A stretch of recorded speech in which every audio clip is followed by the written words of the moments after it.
PNP Chief Police General Benjamin Acorda Jr. naghain ng reklamo sa Quezon City Prosecutor's Office laban sa isa umanong nagpapakalat ng fake news sa social media hinggil sa issue ng pagbawi ng suporta kay Pangulong Ferdinand R. Marcos Jr. Si Patrick De Jesus sa detalye. Rise and shine, Patrick. It hurts me that there are people na gusto lang maging sikat yung kanilang vlog ay gagawa ng mga disinformation. Ipinahayag ni PNP Chief Police General Benjamin Acorda Jr. ang kanyang pagkadismaya sa kumalat na peking impormasyon sa social media patungkol sa umano'y pag-aaklas laban kay Pangulong Ferdinand R. Marcos Jr. kung saan siya mismo ay idinawit pa. Sabi ng PNP Chief, walang kapatawaran ang pagpapakalat ng mga ganitong balita na nakakaapekto rin anya sa imahe ng bansa. No less than my face, the face of the Chief of Staff, posted on viral and saying the AFP and the PNP withdrawing support or asking resignation of the President, it's unforgivable. Hindi po tama yon.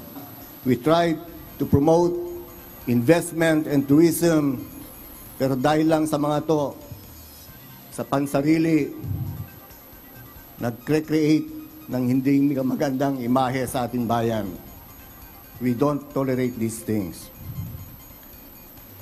And the people are counting on us. Nagsampa ng reklamo si Acorda sa Quezon City Prosecutor's Office laban sa nagpakalat ng peking destabilization plot na kinilalang si Johnny Macanyas na isang umanong retiradong AFP General. Paglabag sa anti-cybercrime law ang inihain na kaso. Inaasahan po natin na yung Prosecutor's Office po ay magpapadala po ng summons dito po sa taong kinasuhan para bigyan din po siya ng karapatan sagutin ang reklamo na isinampa po ng ating PNP at nagpadala na rin po tayo ng official communication sa Facebook and YouTube para po sa preservation ng mga nasabing mga video vlogs po para magamit po natin as additional evidence po. Sa isa namang pahayag, sinabi ng isang media watchdog na tila pagpigil sa freedom of speech ang babala ng PNP sa mga online content creator.